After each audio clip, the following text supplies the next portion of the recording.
What's up, everybody?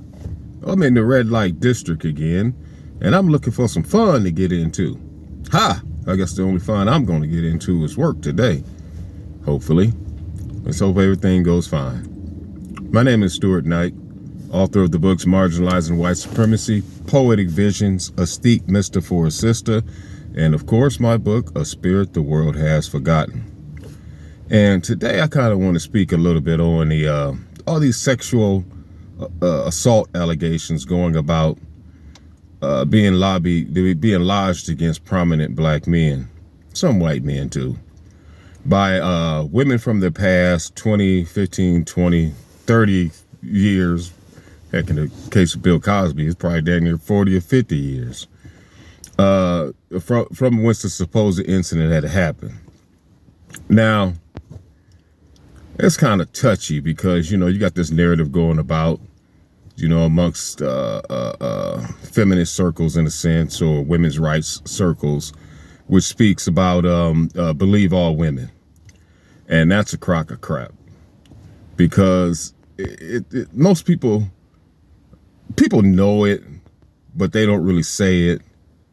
But, women can be manipulative, pernicious, cunning, crafty. They can engage in all kind of actions too, manipulative especially, that could really do a lot of harm to men. And they do so without any regards or any regret. What you're seeing with this now, let me preface this by saying first that, yeah, it's some sick ass dudes out here who cannot control their sexual appetites. And as I spoke on, yesterday about removing white supremacy from your mind as a black man,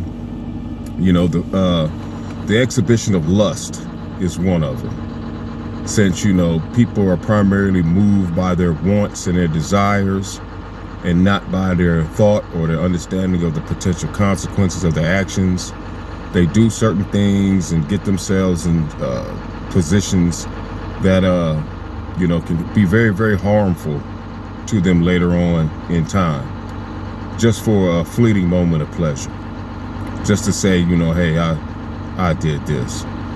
It's a lot of men out here that need to get a grip on that, because as you can see, it's been weaponized to the benefit of women nowadays, for the purposes of trying to, should I say, correct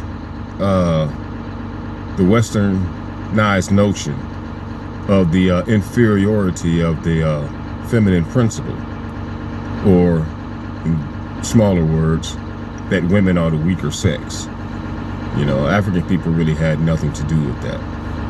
But as you can possibly see, the most prominent faces that they're putting out there, are those of black men.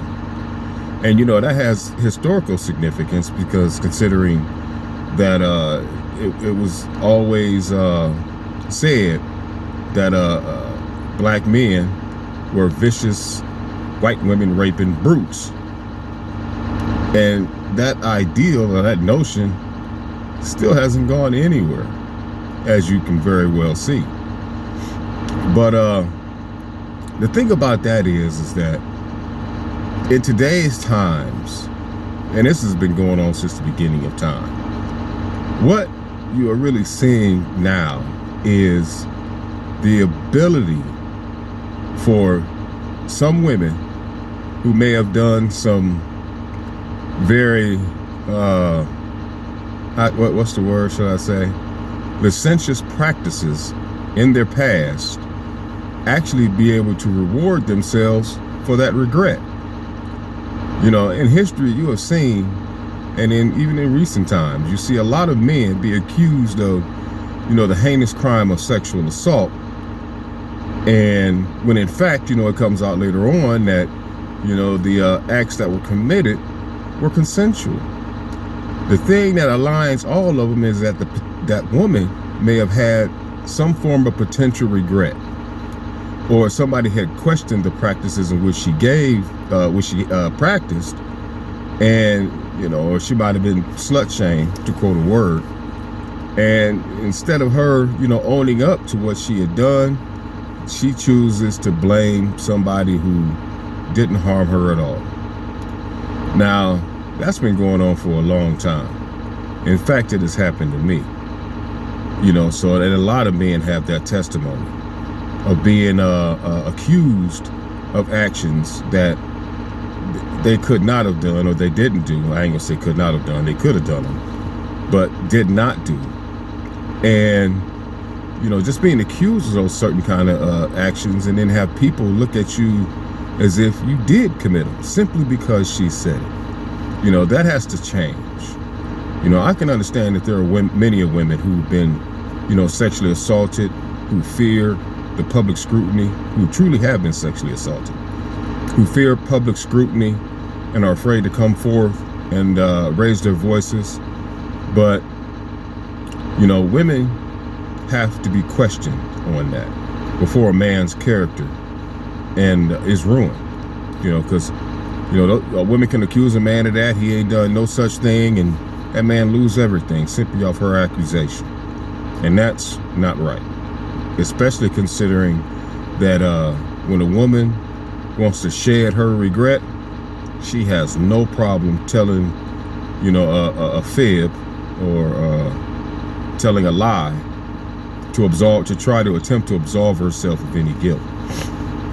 Men do that too, people do that in general.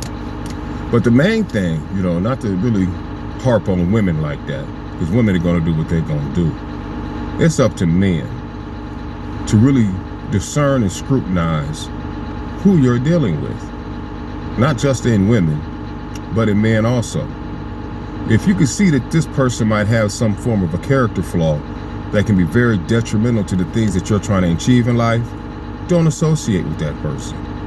If you're looking at this woman and yeah, she fine and she got a big booty and oh man, her lips is plump, and she looks so good, you want her, but you see that she has a mendacious attitude. She seems like she has problems with the truth sometimes. Let it alone. Leave it go. Let it go, man. Don't let your little head do the talking for you. Don't let your little head do your talking for your big head. Otherwise, you might find yourself in some problems like these men, these black men that you see today, who are losing millions of dollars, who potentially gonna lose their freedom, all behind having dealt with somebody that lacked character, that didn't mind taking advantage of what they had to get what they want. So be careful, men. Understand, that until the day comes where, black people have truly removed, the ideology of white supremacy of our minds, you're going to always have people of both genders who are willing to manipulate, connive, and be very deceptive to procure what they want, whether it be money, whether it be prestige, or even maybe whether it's to try to, shed a little bit of trauma, or in fact, pass their trauma on to you without having dealt with that trauma themselves, and being true to themselves and accepting, some of the things that they've done as a person that they're just not proud of. So be very careful. Educate your mind, get control of your wants and desires, and try to make as best choices you can, especially if you're a man of means, a man that's got something, and a man that's doing some things.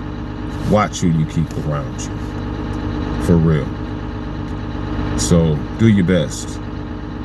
Do as best as you can. Once again, this is Stuart Knight, author of the books Marginalizing White Supremacy, Poetic Visions, A Steep Mister for a Sister, and of course, A Spirit the World Has Forgotten. Available at Amazon.com and Lulu.com and Barnes & Noble and iBooks. Peace.